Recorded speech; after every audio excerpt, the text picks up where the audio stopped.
Tom Jones called me and was, "Hello, Andre, it's Tom Jones." And I was like, "Who?" "Tom Jones. Love to work with you, mate." And he went through this, and I'm like, and I'm first of all, my first instinct is, okay, somebody's trying to play a prank.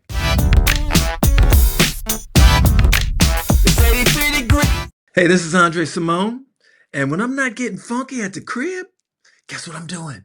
I'm watching Musicians Reveal with Joe Kelley. You should be watching it too. Check it out. My next guest is someone who was my first artist I ever interviewed back in 1983. Since then, we've been blessed to have him on our show over the years several times. But the most important thing we're excited about, and you should be too, he has a brand new record, The Resurrection of Funk, coming out in just about 2 weeks. You know him for many, many years. Tremendous musician, producer, great guy. Andre Cymone, the OG Dre, is in the house. Hey. There you go. Welcome to Musicians Reveal again. Hey, thanks for having me. I appreciate it. Definitely. So we last talked, I believe, when the first two singles came out, Funk is Alive and Hot Funk in the Summertime. In between that couple years, I think, or the genesis of The Resurrection of Funk, when did you get the idea to put this whole compilation together? The concept of it came to me a while, like years ago, really, because I just kept feeling like, actually I saw a lot of, press and a lot of books about hip hop. And really hip hop was getting a lot of really kind of love and getting its flowers. And I thought, well, wait a minute, what happened to funk? They kind of looked over funk. And I thought, that's not cool. I mean, I love hip hop. Don't get me wrong. Big fan, a lot of hip hop music, obviously with Jody's record, I think, Friends was one of the first combo pop, hip hop collaborations, right. Period. And so I thought, I need to resurrect the funk. And, I've been wanting to make a funk record anyway. And so, it, kind of came together, and I thought of the concept, the resurrection of funk, bringing it back, resurrecting it. And it's not that funk is, because there's George Clinton, there's Bootsy, there's a lot of funk artists that are around that have been, obviously they're, the forefathers, the grandfathers, the pioneers. And they're responsible for a lot of the funk that, I've consumed and appreciate, them, Sly, obviously James Brown, because it all, from my perspective, comes from James Brown. So, but yeah. Yeah. You could hear a lot of those influences, put the headphones on. I listened to the whole album straight through, and some of the artists you name check right there. You can definitely hear them through your playing, but right. And I did that. I did that by design, really.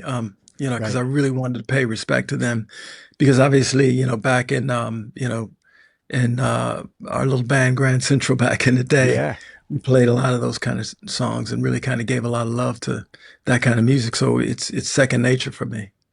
Out of Grand Central, everybody funky in the band, and how'd you get the songs ready for a night out or a battle of the bands? How did you guys figure out what to play? One of the things, a couple of ways. I think everybody in the band was funky, for the most part. But it was usually, I have a brother, my older brother. I have two older brothers, and my oldest brother was really into funk. And, so I would always, for me, he was my funk barometer. Okay.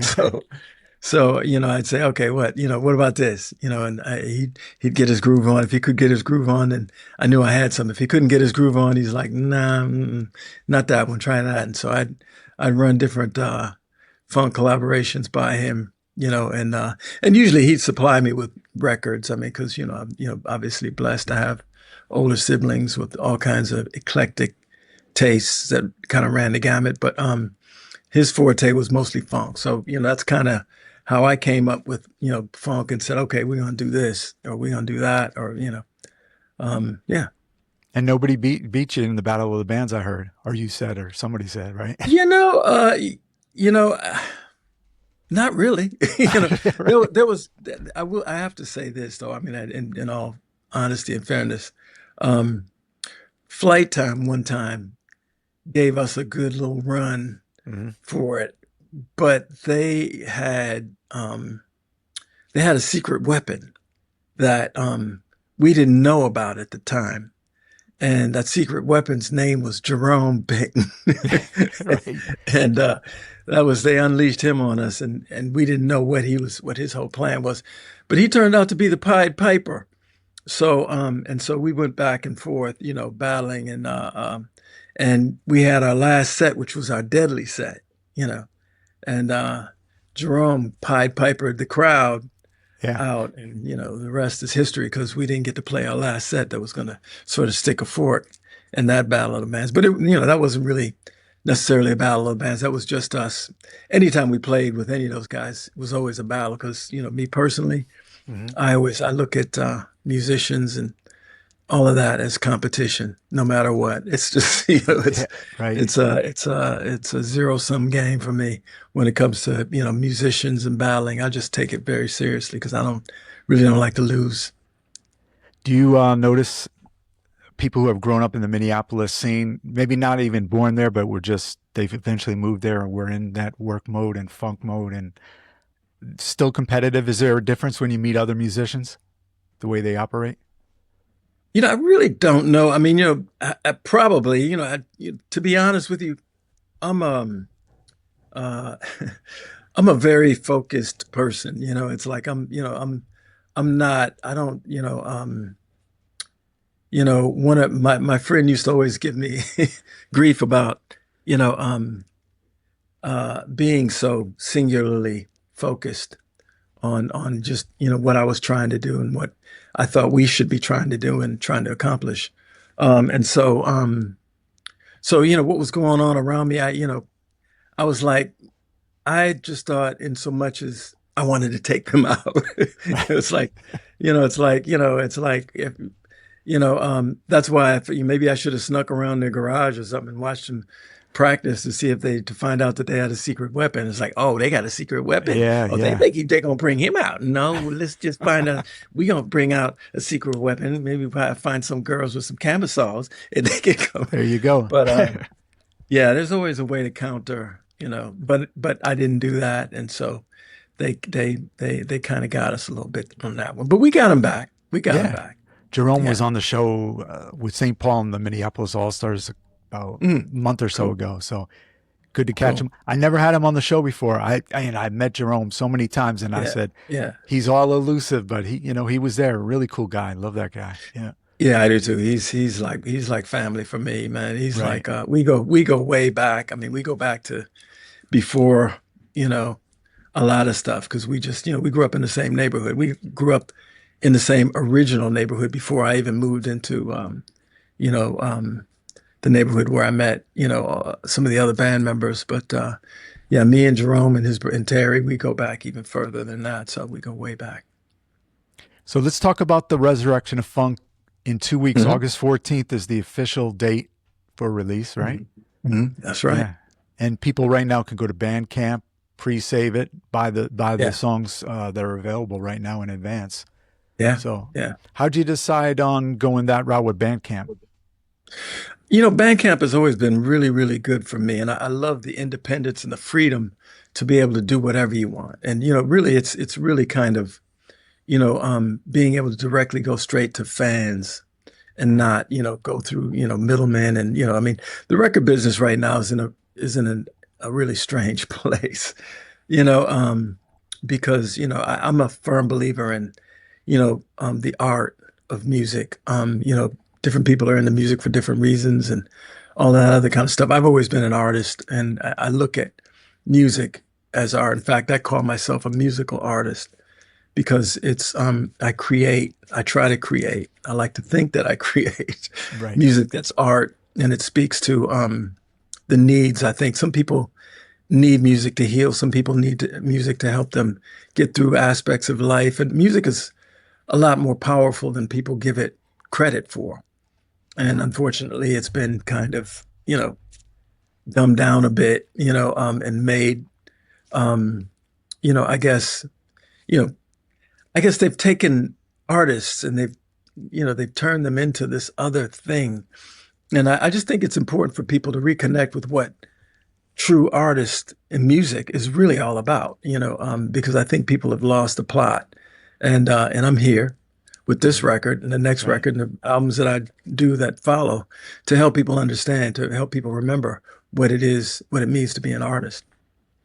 I think musicians, I know when they know you're going to be coming up, they know the album's just around the corner, and I could sense the excitement from musicians. But, Mhm. if you're a bass player or just a funkster, they are in for a big, big treat. I mean, there's Oh the yeah. song Love Revolution. You're giving that bass a workout right there, right? Oh yeah. Yeah. Yeah. Yeah. Yeah. Love Revolution. I'm working the bass out on that Yeah, one. yeah, and it, Yeah. and Yeah. it's early in the record. And how did you position the songs throughout the record? I mean, you got some cool segues and Mhm. PSAs. Mhm. Yeah. Well, I mean, I created a character for this record, and I call him the Funk Forecaster. He's OGDRE, Right, and we call him the Funk Forecaster. And he's, I mean, throughout this process and throughout this project, I'm creating different characters to help kind of just have fun, but to really kind of help people get into the journey of funk. And so this album is kind of the Funk Forecaster comes on and he introduces the album. And I don't want to give too much away, but right, he makes a few appearances, and he's got his own little theme song, and he just kind of tells people what to expect, and he's got character and he's got style and flair, and he's bringing you he's guiding you through this funky experience. So and yeah, yeah, the revolution is on your internet. I don't know if I said it yeah, correctly, but that's right. yeah, all right, And I think it's as far okay, as putting the sequencing together, Catherine definitely helped me a lot with yeah, that because sometimes for me I get you know I write so much music. I mean I it's hard to even explain how much music I actually write and finish. I mean because I believe you got to finish stuff because otherwise it's just anybody can say they write songs and they do this, but it's got to be finished. So I write a lot of songs that are finished, and so but she helps me kind of, hone in on the songs that, that I may have forgotten about or I might overlook, or she might hear me playing something. She'll say, "What's that?" right, And she's also responsible for having me turn the bass up louder. She's like, "Wait a minute, now yeah, you're a bass player. You need to bring that bass up." And I really right. appreciate that So because, sometimes, you yeah, just, yeah. you take a lot for granted because you're just doing what you do. And it's good to have for somebody to have your back like that. So Catherine, props to her. Great executive producer on helping you out right there. And I know she told Yeah. me she loves "Stone in Love." Yeah, that's her Yeah, favorite that's song. great. Yeah, that's the last one Yeah, came recent. The most recent song came out. yeah, Yeah, yeah, I got yeah. to ask you a question because when I was listening, we've been playing the single "The Revolution" is on your internet. And did you name Hmm. check Gene Shalit in there? Gene When you, Shalit. yeah, well, I could have sworn you're going Kim Kardashian, right? Kim Kardashian has his Yeah, fashion. right, right, right. So Yeah. what is the Jerry name on the Springer. last? Okay, go ahead. Jerry Springer, Mass Singer, Okay. um, Dream Shattered, Black Lives Matter. But yeah, I don't know that I name checked. What Yeah, did you say? Yeah, no, Gene Shalit. I know. yeah, It was Black Lives Matter when you said the shattered. I heard Shalit, and yeah, because yeah, I gotta fix the headphones. yeah, Yeah, but it's a great track, and you also have always never shied away from speaking your mind in your music and otherwise, and you've got a cool way through these songs. People are gonna find out talking about what's going on today, but it's still mhm, funky as ever. How did you yeah. decide to work on what's going on in Andre's mind right now into this current batch of music?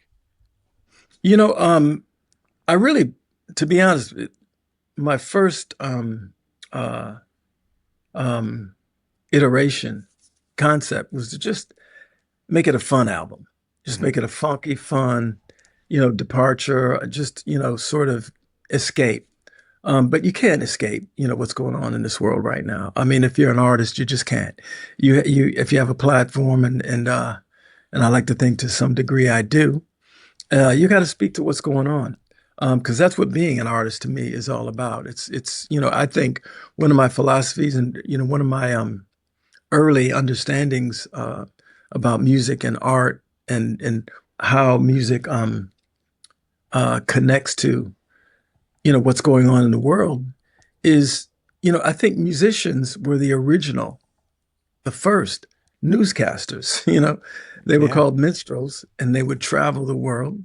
And that's, people say tour. That's how touring started. Yeah. Musicians would go from village to village, and they play these songs and about villages that they, you know, came across and what these villages were doing in this part of the world or this part of the country or this part of the the this the village or the community, and then they would travel and other people would come to see because they'd hear he's telling stories about what it's like in those places that we never go, those Right. forbidden lands and all that other kind of stuff. So it's really, and I look at it from that perspective, because I think, we really, if you're a real artist, you have a duty to really kind of, help people because, this is part of our job. People have their job and everybody's here for a reason. And, my gift and my reason is just music and being able to write music and, conceive of all sorts of, ideas and concepts and to put them, to music and to put, words to that music and give people something to think about because there's a lot going on in the world and Yeah. artists and musicians can put it in a way that people can listen to it and it gives them subliminally sometimes something to think about. You I saw a clip you were talking about George Clinton, and one of the things you admired with him is working with younger musicians at times, right? And Hmm. you've had band members, younger musicians, and I also saw a clip you were jamming with some young cats Hmm. and young ladies. Um, Tell us about mentoring and have you seen any Andre Simones and Princes, of the younger crowd that you've worked with? you know Oddly enough, not as many as I'd like to, but Mhm. but the crazy thing is because I have kids and my kids are really they're not really kids right now. So, but they got a lot of friends and they're all into music and they're all really smart. They're all really eclectic and they have musical taste that goes beyond um what, I guess what we're being fed through these platforms that have become unfortunately our windows to the world you know but on the ground I get to see these kids and I get to see what they're into and I had this exchange with one of my daughter's musician friends because he sometimes I think they don't they don't connect the fact that I've been doing this as long as I have because they look at me like I don't know, they don't look at me as like they don't call me sir or any, they look at me like I'm just just another whatever. Right. And it's really odd because one of these kids just he said, hey, hold on to this, and handed me his backpack and ran to go chase, and I'm like, wait kid, wait a minute, Yeah. but no, but he said, so you make music? I said, yeah, and he said, I make music too. I said, oh, what you got? Let me hear something. And so he, busted out his thing. He had a little speaker and played it and played what he had. And I was like, oh, that's nice. I said, you hip to some funk? What you Mhm. know about funk? You know? And he said, I know a little bit about funk. I said, check this out. And I played him a track. And he's like, ooh, I like that. That's funky. He said, check this out. And then he played me a track. And I said, oh, okay. You know a Right. little bit about funk. I said, but let me show you something else. I said, check this out. And I pushed him. He pushed play, and he's like, damn, that's funky. Oh, I like that. He said, but check this out though. We went back and forth about Right. 5 times. Wow. And we ended with like, he said we should collaborate. And so, so we kind of have an open collaboration thing that we're going to do at some point, I hope. But some of the other, kids at their school, my kids went to a really cool school and they had their own record label. And so, they had, jam sessions and, I'd come and hang out, but I wanted them to do their thing. And I really tried not to get too into, making it anything about me. And I just wanted them to be in their own, their own world. But some of them would come by, come by the house because our house became kind of like, Yeah, like the house I grew up in. yeah. So they had their friends and they'd come by and they'd have parties in the backyard and, It so was always a yeah. house in the neighborhood that kids felt comfortable after school to hang out, right? Yeah, that was our house for a while. So Right. yeah. Of course, your mom was a legend in Oh yeah. taking care of the youth. So yeah, Yeah, no, that yeah, was, we were all blessed. My yeah. mom was a blessing. Yeah, Right. absolutely. And the street named after her, that was incredible. I know we talked about it last time, but maybe Yeah. recap going back home and, you know, the name right for your mom. That was incredible. It really was. It Yeah. was, I mean, it was emotional. It was special. I was able to bring together some of the musicians that that we grew up battling in some cases. Right. Some of the musicians that we idolized. I had my cousin who's no longer here. Just he passed not too long ago, Oh, but okay. he was like, I mean, he was everybody's. He was a drummer that basically originally taught me how to play drums back when I was like, I don't know, maybe 10, 9. I mean, thank God he, left, always kept a set at our crib. But he was really amazing drummer. Um, but he played, and Joe Lewis, who was in Back to Black or The Family, which was Sonny Thompson's band, and Sonny was there, which was, I mean, he's everybody's idol. Sonny's amazing. Right. David Island Oh, was yeah. there. Winzo, Batman, Ash, right? yeah, Batman was there. Yeah. Yeah, yeah, Yeah. Batman. David Island is Batman. Yeah. Right. Winzo was there. Um, let me think. Pepe, obviously, Pepe was Yeah. there, And and his I was girls were gonna, there. extend sympathies for Pepe and Jelly Bean. I mean, Yeah, two yeah, legends and yeah, friends. You know, I yeah, didn't know Pepe, like you did. I had him on the show once, and right before he passed, a little before he wanted to come on again. But yeah, I didn't know he was sick. But yeah, tell us yeah. That was about Pepe. You know, well. I will, but let me finish because I don't want to leave Mhm. anybody out. So Okay, Swan there was we go. there. Homer Odell was there, and I was blessed to have them. I got two of Prince's keyboard players, Matt Fink and Morris Hayes was there. Yeah. Let's see. Bobby Z came up. I think that's Oh, everybody. Oh, Pat Lacey came up and sang from Sounds of Blackness.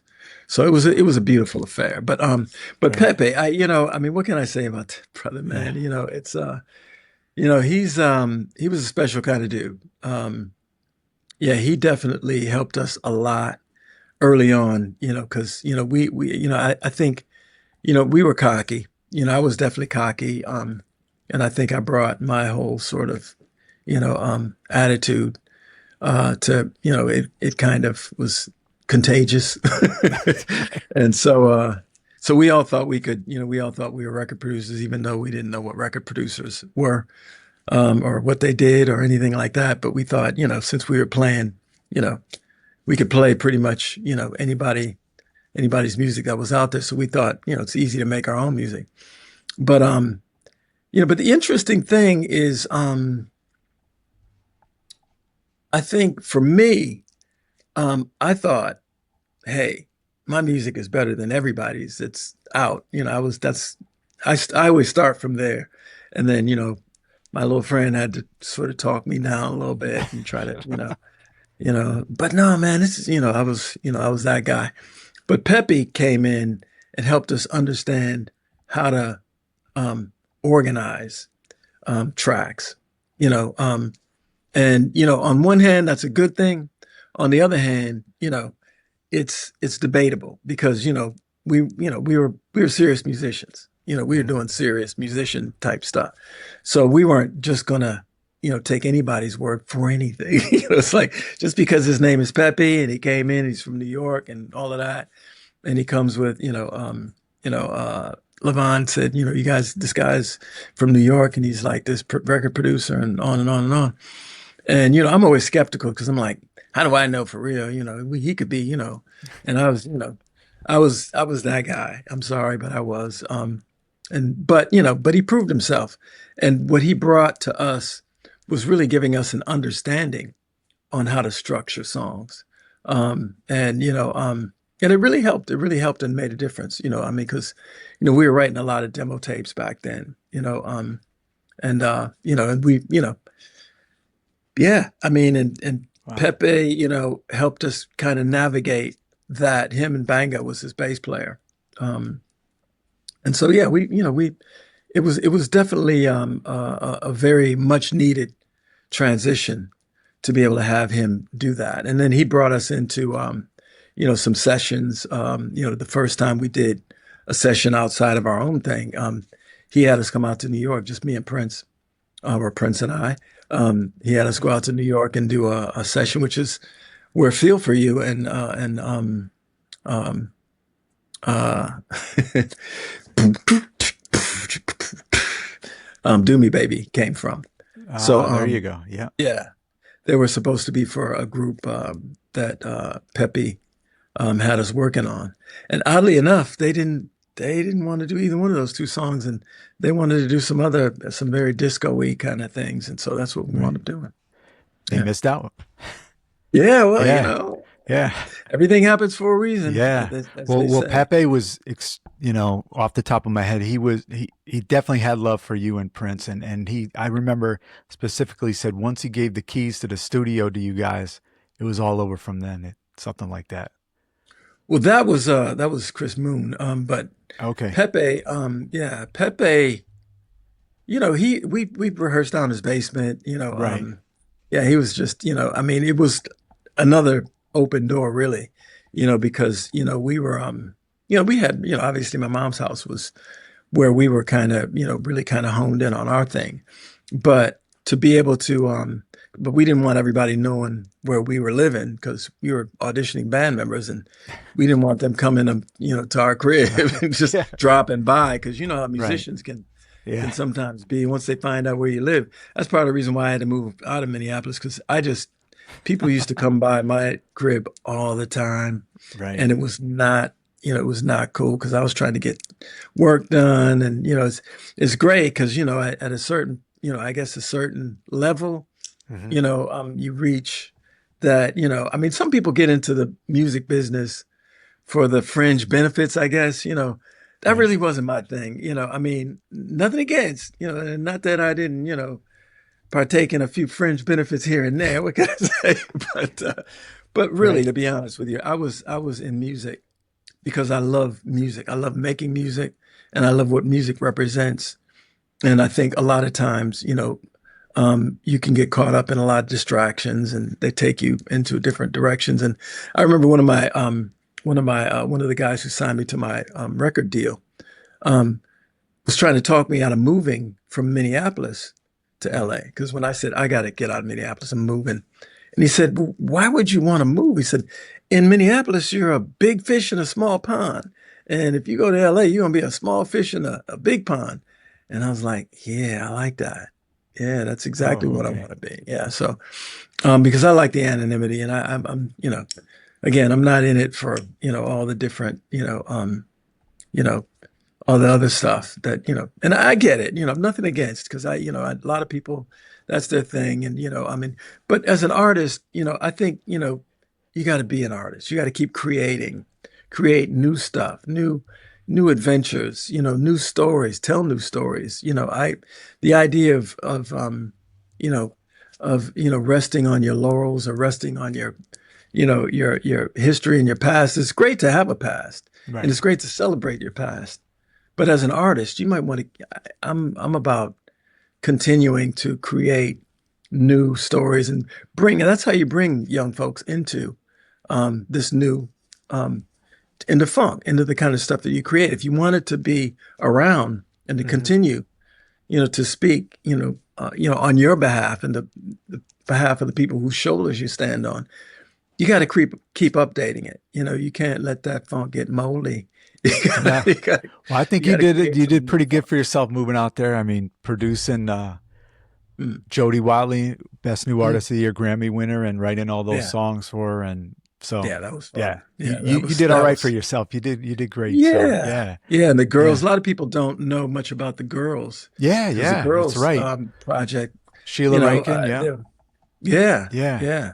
Doris Rhodes and Right. Jermaine Brooks. I mean, Jermaine they were Brooks. Yeah, she's amazing. still. I see her online. Yeah. Yeah, yeah. Yeah. I No, still I got that mean, record. I got it in the closet here. So great yeah, those record. girls Yeah. could sing. I mean, Right. and they were really, really, I mean, they were really all about it.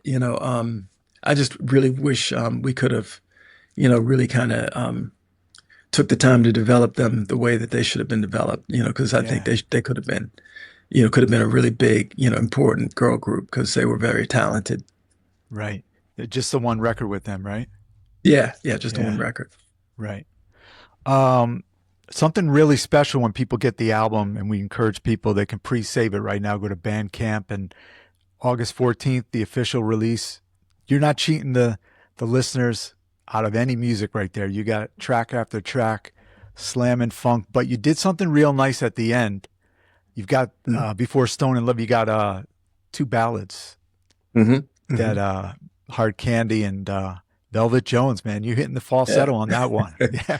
Yeah, yeah, yeah, yeah. It's kind of a throwback to the kind of stuff we used to do when I was, we were trying to work on our Grand Central thing. Yeah. One of these days, I'm gonna have to, because I have, some of our demo tapes, and they're really, really strong, and people would be blown away if they heard those demos because it would help them understand a lot about, um, you know, our early days, our evolution, our writing process, and Hmm. how it came from, point A to what people came to, recognize as the Minneapolis Sound. Because I mean, a lot of, I guess the Minneapolis Sound has a lot of fathers these days. Yeah. Right. But the one thing that I have are, what they call receipts. And Yeah. the receipts are the demo tapes that, you can't deny because you Grand hear them Central, and you or go, yeah. yeah, Grand Yeah. Central and Grand Central Champagne. When and you hear Champagne. them, you Hmm. go, oh, oh, oh, Oh, okay, that's where it's from. that's where it's from. Yeah. And I didn't go back and make it. Right. They are what they are, and people will be blown away when they hear them, which is another reason why I wanted to make this particular album a funk album. And there's going to be a volume two that's going to be Oh, okay. even funkier. Wow. And then I may do Sexy Resurrection, which Hmm. is just ballads of funky ballads, like Isley Brothers, Rick Huh. James type ballads, Marvin Gaye type ballads, Stevie Wonder type ballads. It's just I already have them all done. I've already did it, Yeah. done like, I've written a lot of music. Yeah, you can Um, hit some really nice. I mean, I go back to Red Light. I know that's a B mhm. side, but you do Yeah. some nice slow jams. Yeah. Yeah, I don't really, I mean, again, like I say, sometimes I get too close. I'm a conceptual kind of guy sometimes, and I got into the concept of new wave and doing all that. So I wanted everything to be that new wave kind of vibe, and I was really into, futuristic music. And I created, I, back then you have no idea, but back then I went way off the deep end. My record company got on my case about it, but I literally had music that was just like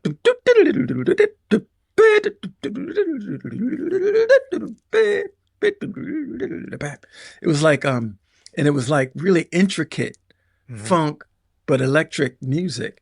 And it came out before it, where I worked on it before trip hop was a thing because it was a Oh, lot right. like trip hop. Hmm. And but my label was like, this is people aren't ready for this kind of thing, and they were giving me a hard time, and so I was like, all right, and they weren't feeling the concept of just trying to push the boundaries, but I'm like people love funk.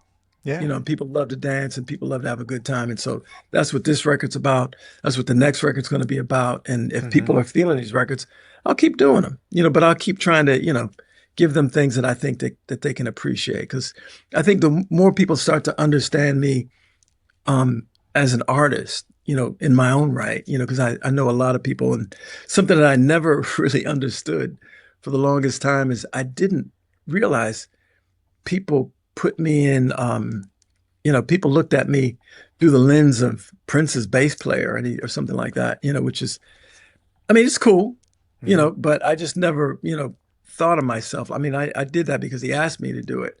Um, but I never thought, because obviously we were in a band together. We, both wrote songs. I don't know who at the time wrote the more songs. I never really thought about it like that. But, when his thing happened and he said, man, you got to come with me, man. You got to help. You got to, I was like, it's my best friend. Yeah, Right. I got you. And so, but I found out years later that, when people don't really know you and they Mhm. don't know your history, you kind of tend to assume that they do, but they don't. But I think it helps for them to understand that, Andre does have a history Yeah. and it's a history of creating his own vibe. And I think Hmm. as people get to know me as an artist, they'll start to respect and understand why I've done the things that I've done, and because I'm an artist, and I keep trying to push boundaries. I mean, it's not that I can't do that other thing because I can. Yeah. It's not that I can't do acoustic things or because I can. It's not that I can't do jazz and or classical because I can. It's just I choose right now to do funk. And if I find that there's a spot or a reason to jump off into another lane, I'm going to do it, you know, because why not? I mean, it's art, Right. and I think people can appreciate, you know, um, you know, being able to be, musically challenged, and have their musical world opened up, you know, to see new things, to experience new things. So yeah. You played just about everything on this record is just you, right? Yeah, I play Yeah, everything. Yeah, everything. literally Yeah. every instrument, Yeah. sang every note, wrote every lyric. Right. Engineered it. Yeah. Only thing One I didn't do was master it. one And stop that's funkin', right? yeah, Yeah. I mean, it just I got on a roll and just was like, you know, it Is that just how you got fun. recorded back on the solo records? Pretty much the same way? Yeah, I did. Yeah. Yeah, Hmm. my first records. I mean, because honestly, that's how uh, we used to do it back in the day. Because obviously we had a band, Right. but we, you know, Prince and I could both play every instrument. So when we would do you know our own little demos, we did them ourselves. Because we knew what we wanted to do, Right. and it's like it's kind of hard to explain to certain people how to do what you already know how to do. And if they don't do it, then you're like, that ain't it. And then it gets, well, I thought that was, it's like, no, but it needs to be a little more, lay that beat back a little bit. Like, Hmm. that. And, I mean, and, the other thing it was like, because I used to kind of beatbox back in the day because it was before it was called beatboxing. It was just like,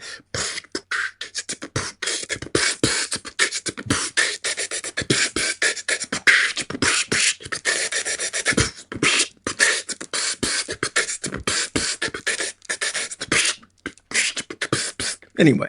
Hey, you haven't So, missed, you haven't slacked off at all, man. That's pretty impressive. hey, but I would do that, and I would also like do bass like the.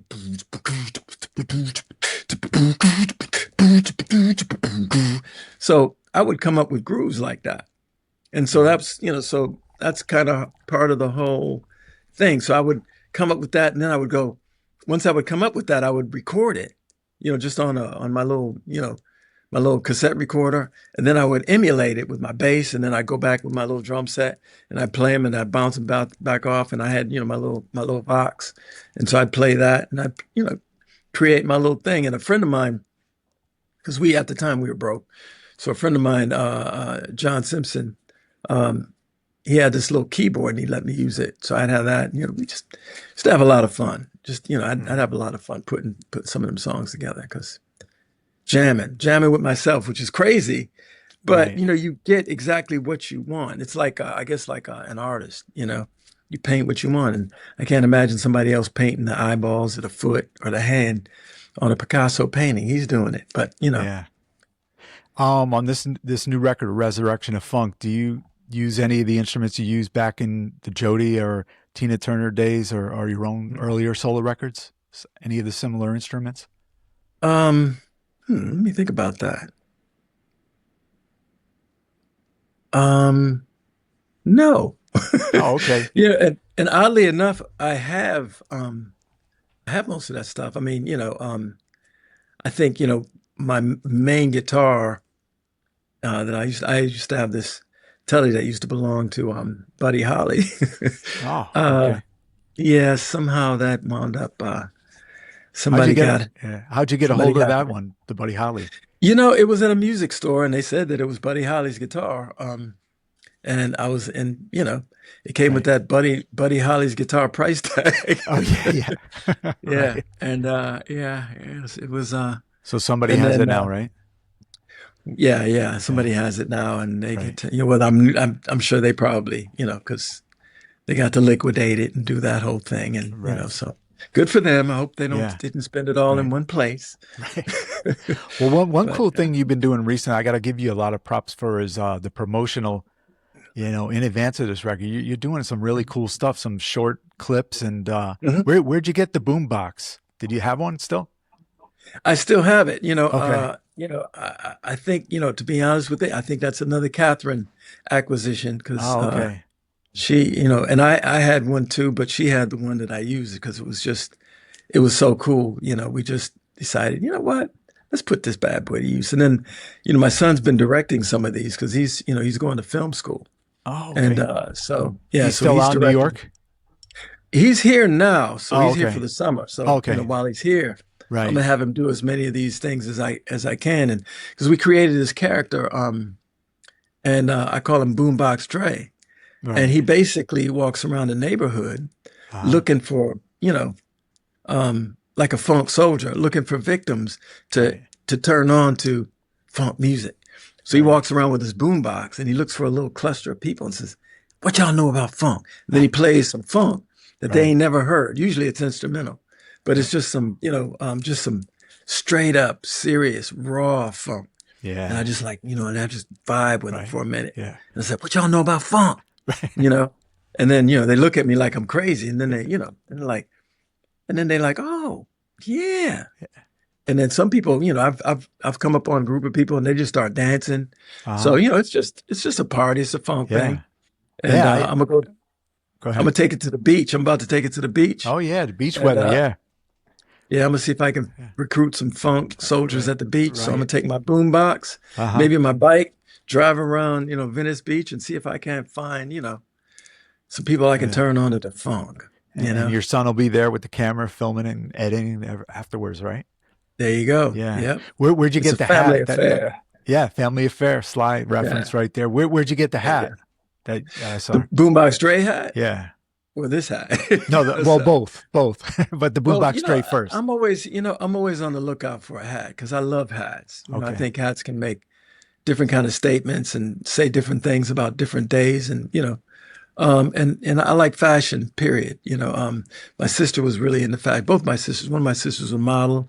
The other Okay. one obviously is a clothing designer. She's the one who did the trench coats and, back in the day, all the Purple Rain trench coats and the Vanity Six camisoles and the time suits. She made all that stuff. Oh, But which so I sister always is liked that? fashion. Sylvia. Oh, Sylvia. Okay. Yeah. Yeah. And Patricia was, she was a model. She's the one who, brought, a lot of, fashion into the house. In fact, Alan Bulio was her Right. photographer. And he Oh, became okay. obviously Prince's photographer and, Right. all of that. And, again, like I said, it's a family affair, but the hat, yeah, I see him and if I see him and I like it, I'm like, I'm getting that. And, Right. one of the places that's really cool is, living here in California, Melrose, it's not as funky as it used to be. Okay. Because I ran into Donna Summer one time when I was here, when I first came out here. And I was like, that's Donna Summers. And I was trying to put together my little words on how I could figure out how I could Mac and get Yeah. Donna Summer and her and I could go off to, a desert somewhere.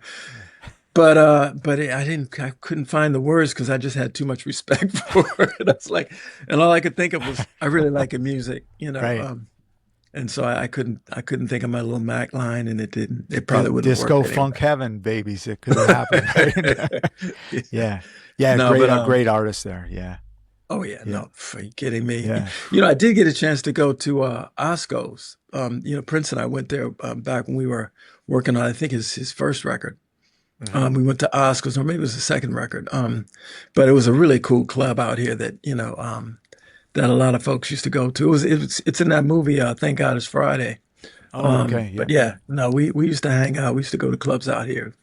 And but that's how we found Melrose, in fact, because a couple of brothers that were working with us, our management team, took us to Melrose, and I was like, I'd never seen anything like that before. It's like this funky boulevard where they have just the funkiest store shops because they're all boutiques. They're not. It's not like like a chain or like Target or whatever. Everything is eclectic and unique. Hmm. So you're getting your own. You can get your own vibe. And that's what, as an artist, again, it's like your music. You want to create your own music. You want to have a vibe that goes with it, that makes that same kind of musical statement. And that's what being an artist to me is all about. So yeah. So Yeah. Melrose is where I get a lot of Yeah. stuff. You're gonna have a busy summer, the record, and going out to the Yeah. beach with your son and getting funky, Yeah. right? Yeah. And we're gonna start I'm gonna put a band together, and do some shows and take it on the road, man, because we gotta get that funk on the stage. Because, Yeah.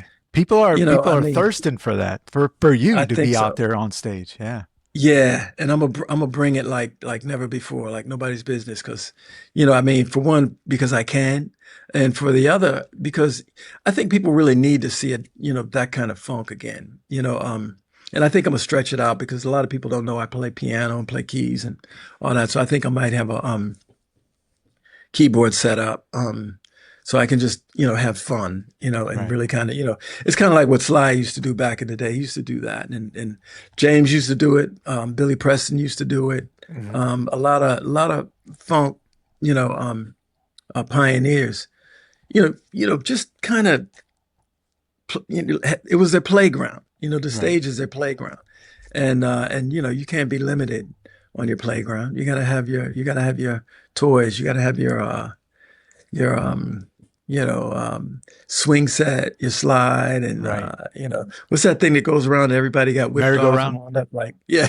Yeah. Something like that. We had one in my backyard in my Right. where I grew up in, and somebody was always getting flung off of that thing, and getting carried away to some Yeah. emergency room.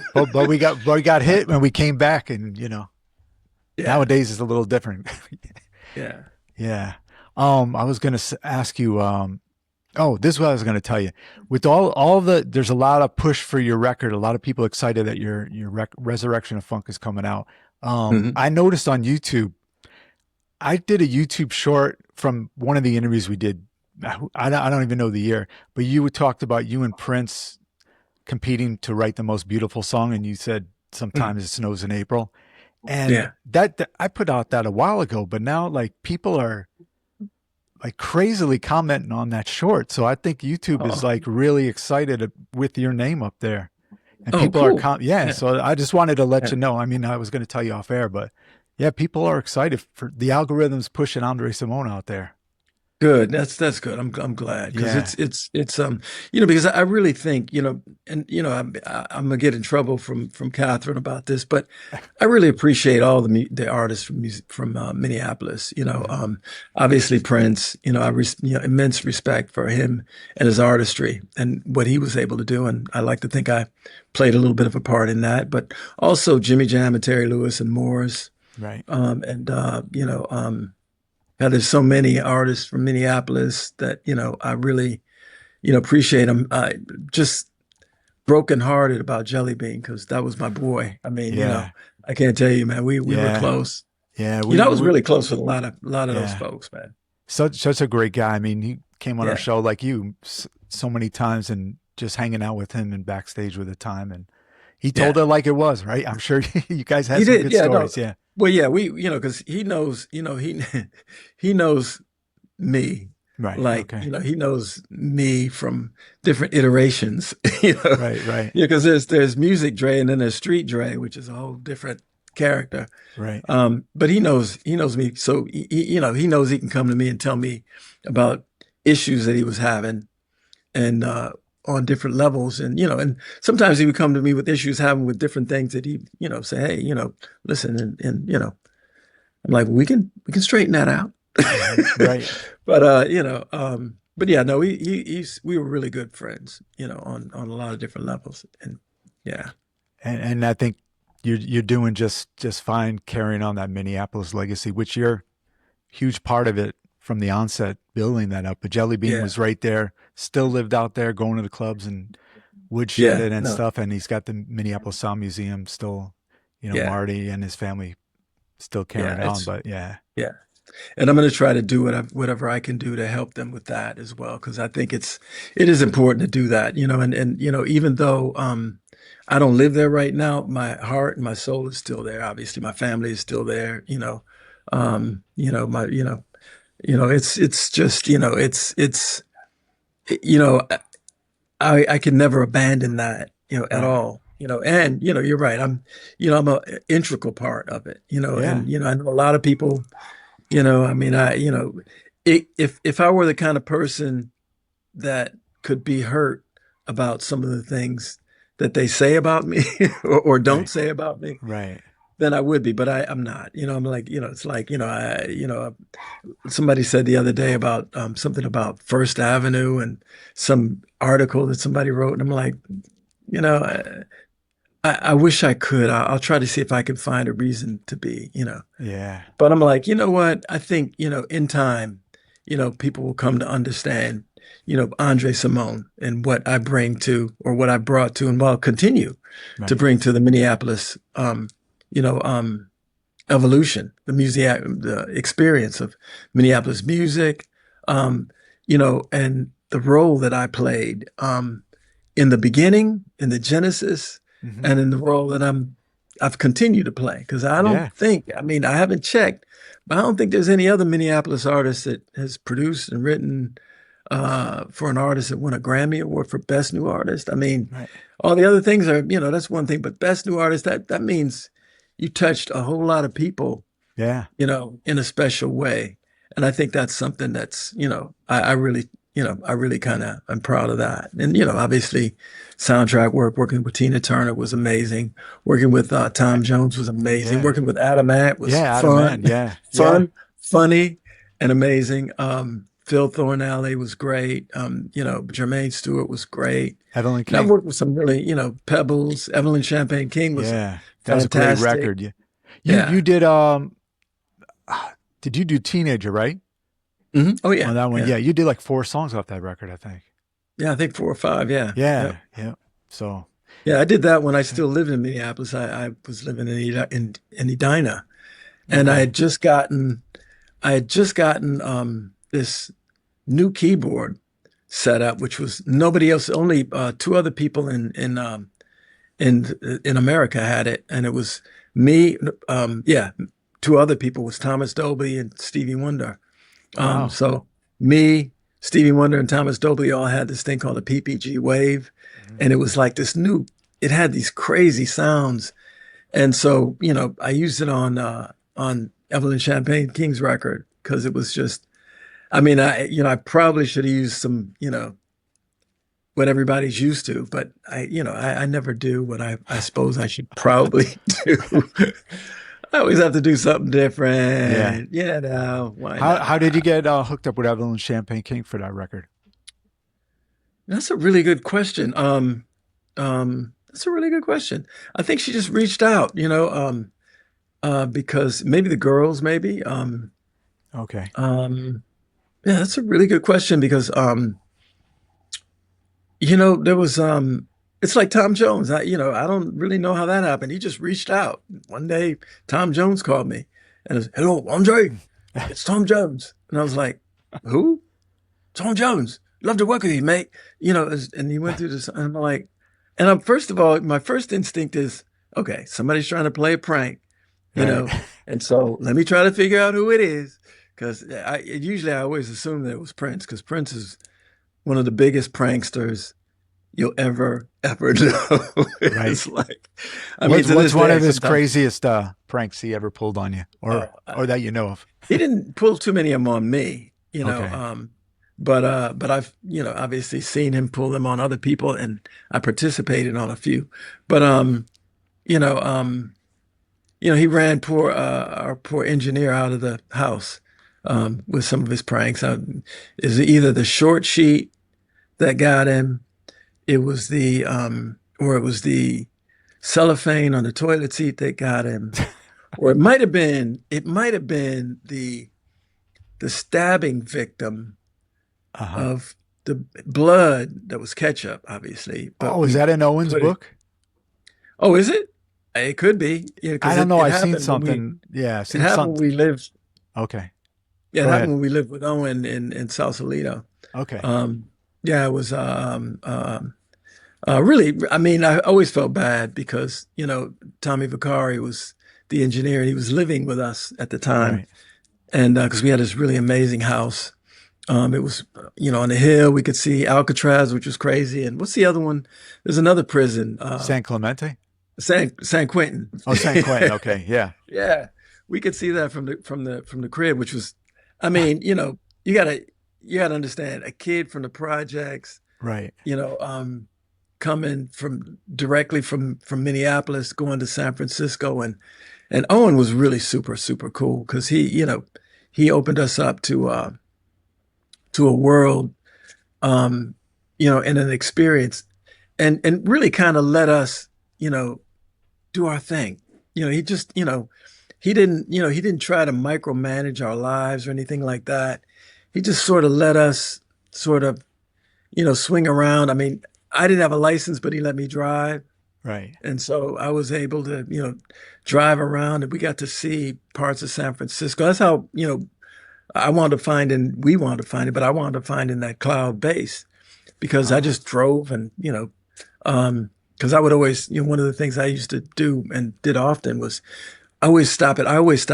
I do that to this day. Stop at like little hole in the wall music stores because okay. I always think there's some magic guitar, or magic bass, or magic, and because what people don't understand, at least for me, instruments are sacred, and they speak to you. They have a language. They have this story that the instrument wants to tell a story. So that's one of the reasons why I go in and I play different guitars and like there was one time I went. I don't mean to drift off No, into no. the land I'm of would love to hear these stories. weirdness. Yeah. But there was one time I went into this guitar store, um, and I started playing this guitar, and it was an old vintage. I don't even know what it was, maybe a K, maybe. And I started playing it, and I was playing stuff that I didn't know I could play. I was Okay. playing these weird jazz chords, and it's just I mean, I already I don't I don't really understand how I can play a lot of the music that I play. I think somehow somebody's just channeling music through me. But I went to the shop and I started playing, and it was like I was blown away. I was playing all this really jazz bohemian type, stuff that was like, and I was like, and I just sat there for hours because I was like, I couldn't afford the guitar, so I couldn't buy it. So, Right. so I was like, I finally was like, dude, you got to go. We're closing. I was like, but this guitar though, I said, were you gonna buy it? I said, but I don't have the money though. Well, then you got to get out, so, but yeah, but Yeah, that's that was interesting. really Yeah. fun. Could, Yeah. could you think you could go back on a different instrument and replicate what you did in the store? Or probably not, right? You know, um, you know, eh, I probably could try, Right, right. but that was just a moment, Hmm. but what I think what's more significant to me, I guess, is it tells me that it's in me, Right. and I've replicated some stuff. Like I do this. I got a whole collection of these sort of big band Latin inspired compositions Hmm. that I want to do at some point because they're really amazing. They're like these like it's like just these really um elaborate, orchestrated with horns and strings and you know it's just it's amazing stuff, and I mean it's probably more for a film maybe. Um but it's really stuff that I really enjoy doing in my, when I have time to just, mess around. I love to just create things that I don't think anybody has ever heard before. And try to see if I can make them, make people Yeah. experience something new, you know. And you don't have a record company saying, nah, go back to the drawing board, right? Yeah. No, Yeah. no. I just have um I just have my family, my Right. friends, Yeah. and yeah. You got to settle this rumor. Any truth that a rumor that you created a B side for this record called the OG Ananobi Shuffle? That would be great, You were at the game, um, right? New York yeah, Knicks. yeah. If those that don't Oh know what we're man. talking about, yeah, Oh man, that was so cool. We yeah. well we weren't we were in New York. We weren't Okay, at the game. We were in New York, okay, and that was and then we went to the parade, but that was one of the most yeah, amazing, you know, I guess you know, the human spirit is really amazing when you really when it kicks in like that. And you felt the human spirit in New York. I mean, New York was it was the most beautiful, most perfect place to be at that moment in time because they had won and everybody in New York was celebrating. yeah. And we ran around, we were looking for where to watch the game at, because we were Okay, staying at this hotel and they had it on in the, at the bar but they didn't have the sound on. And so we were like trying to figure out. And so we ran around New York trying to find, and one of my older sons he said, I know a place. And he took us to this place and it was jam packed. So we wound up going back and, and we wound up seeing it at our hotel. And it was amazing because, yeah. we were cheering and we were just, it was, and then we wanted to go, Catherine wanted to go to Times Square and she wanted to see what, everybody, she wanted because, so we got on the train to go Uh-huh. to Times Square and at every stop, people would get on and when people would get on, everybody would cheer, and they'd call out names and they would just scream. And, it was just, I mean, it was just so beautiful, so peaceful. And it was like what the world should be like. Yeah, And, right. and me as an artist and a songwriter, trust me, there was inspiration for art all up and around in the corners and the edges of that particular night and that particular day, and the parade as well. Because Yeah, the parade was amazing. And again, you know, the people, people want to, be unified. They want to love each other. yeah, It's just, I think we just have, powerful folks with money that are trying to buy messaging that stop that because we were staying at another hotel. We managed to get Catherine found a hotel that was literally because Catherine is a big Knicks fan. So right. she found a hotel that was right in the middle of I mean, literally in the middle of all of it. Like as in you walk out the door, there's the parade. In Wow. fact, the magnetometers that they had people had to go through was right outside our hotel door. And we didn't Okay, have to go through them because we were already in the mix. So, right. but on the roof of the hotel, um, there's a lot of, folks were kind of, got to the roof and were watching the parade from that perspective. But because it was so packed and so crazy, you couldn't get any food. You couldn't, it was Oh, like, okay. and there was this other gentleman on the roof and he was, I think it was called Leon's Bagels or something like that. And I Mhm. saw him. I said, "Oh, so you stood in that line?" He said, "Yeah, no, it was crazy." I said, "Yeah, I got in the line and I said I started, but it was like I couldn't do it." He said, "Oh, you didn't get anything?" I said, "No, I couldn't deal with the line." He said, "Listen, I got another half of this bagel if you want it." And I was like, "No, no." He said, "No, really, I'm not gonna. Half of it was too much for me." He said, "If Right. you're welcome to have it." And I thought, "Are you sure?" And I said, okay. And I accepted the other half. My kids couldn't believe it because my kids know how particular I can tend to be. Right. Right. But they were like, Dad's eating this dude's bagel. But Right. it It's was a more than unifying anything. experience. Yeah, it was really sweet. It was really cool. And I really appreciated it. And Yeah. really just the spirit on the roof, because there were people from all different parts of the world on that roof. And again, it represented the world and how it should be. And, Right. and that's what gives me hope. And that's what gives me things to write about. Because, when you see that kind of love, and unity, Right. amongst people that are strangers that come from different parts of whatever. And, there's no pretension. It's just people that are there because they love, sports. They love basketball. They love New York. They love the camaraderie. They love the spirit. And it was so cool. I'm glad you asked me that because that Yeah. was I'm really a Knicks a fan. So, great I mean, experience. Patrick Ewing, Yeah, that era was like, yeah, I was in a well, young adult there. And I was like, yeah, that was the time he never got it, but glad to see he was yeah. And there. John Starks, Starks, yeah. that was my boy back in the Yeah. day. Yeah. Bagging Oh, groceries to shooting threes, right? yep, Yeah. yeah, And now Charles yeah, Oakley, he's not allowed in the garden. So, with yeah. the owner, yeah. Oh, So, really? yeah, they had some beef, and I guess you could see it on YouTube or look it up. The owner of the Knicks and Rangers had him ejected. He's sitting there watching the game and had him ejected in the middle of the game in front of Yeah, everybody. that's It was yeah, bad. that's Yeah, not cool.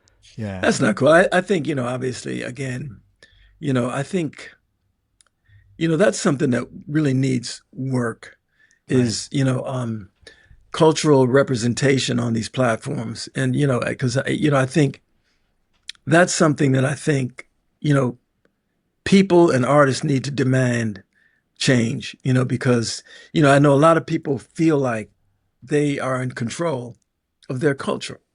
But the reality is, are you really? I mean, because mm, somebody green lights everything that you see, and I think, somewhere along the line, folks figured out that they can purchase industries. They can buy whole industries, right, you right. know? And so, I mean, unfortunately, that's what's been happening. They bought the music industry.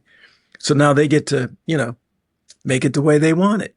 They get to, feature who they want on their platforms or Yeah, not, right. which is unfortunate because, and because at the end of the day, I think, people lose out. The future of the art form loses out. And I think it's really important for them to, for people to think, when, people give AI and AI music and all this praise, like AI. I mean, excuse me, but if I did what AI is doing, I'd get sued for, Yeah, for plagiarism. It's right. like I don't get it. How's because it's AI. AI is going to change the world. AI is going to revolutionize AI. It's like, but AI is ripping me off. It's like, Right. as soon as I make something, AI takes it and puts it in its engine, and because it's AI, it Hmm. gets to get away with it. It's like, wait a minute, hold on. Have If you if ever come Andre across? Simone did it, Oh, go ahead. go ahead. No, go ahead. I was saying, have you ever come across any music that they might have thrown one of your songs in there and mixed into something to sound like Not you? yet, but I'm sure Okay. it's only a matter of time. I have come across some information Oh, that I okay. put out there Right. that, was used. Somebody used it in AI, and it's information that I know um, didn't come from anywhere but AI. And Right. AI Right. made it available for everybody. So anything that you put in that AI engine, Hmm. it gets to take and it becomes theirs. And so Yeah. they use it for whatever they want to use it for. And so you're basically giving your intellectual property Yeah. to AI, and Yeah. AI gets to have it because it's AI and it's I've this seen, new thing. and this was for Chris Jasper. Chris Jasper was a good friend of mine, and he was, Mm, somebody took an interview, a portion of a small part of an interview we did into like a trash piece about it, like him. It's on YouTube. I was like, mm, man, what the hell are they doing that for? I'm like, how do you control that? Poor family for doing that. And then I see my yeah. face interview, and I'm like, where did they take this from? Y- The Yeah. interview and use it. Yeah. So Yeah. Well, people need to understand that, with AI, you're paying.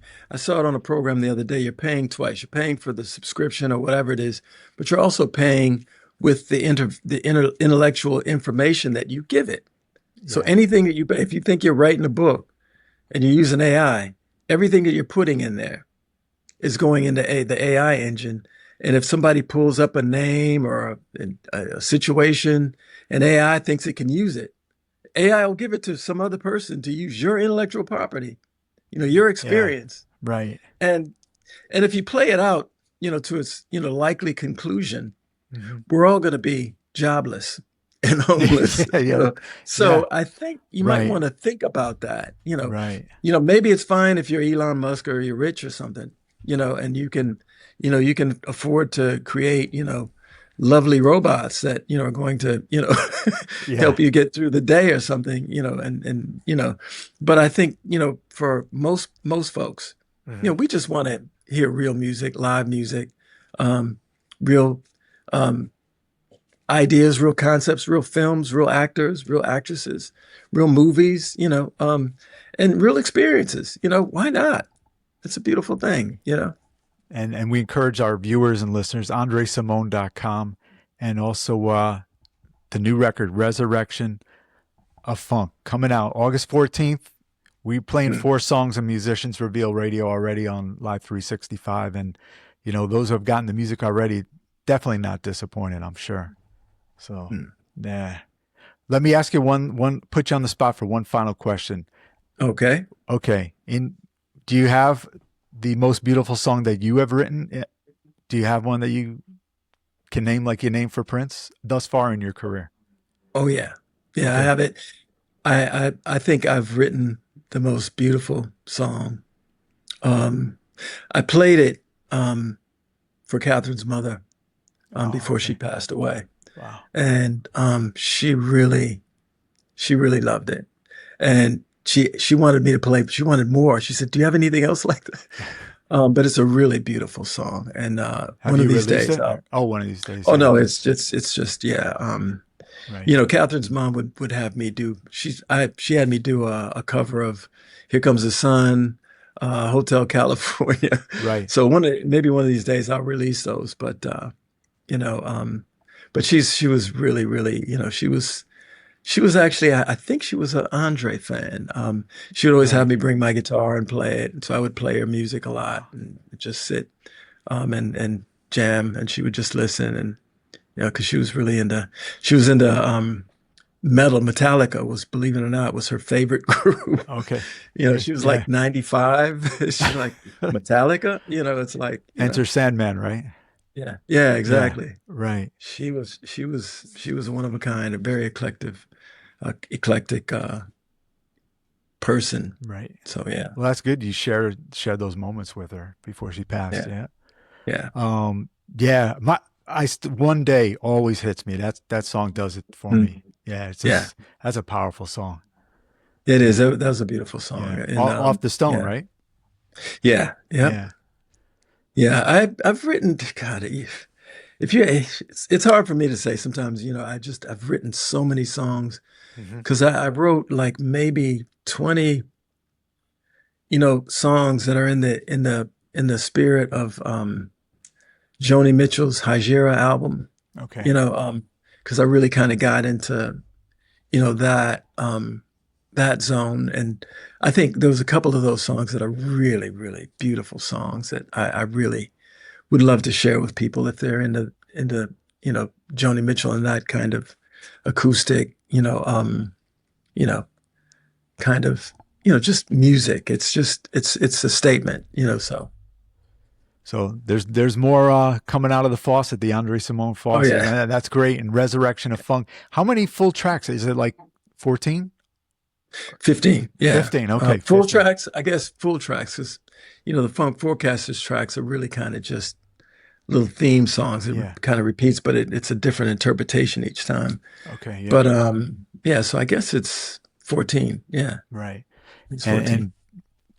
pre-save it right now. It'll be August 14th, the full album. Can't say enough about the new music. You're really going to be excited about this one, Andre Simone, man. People are excited.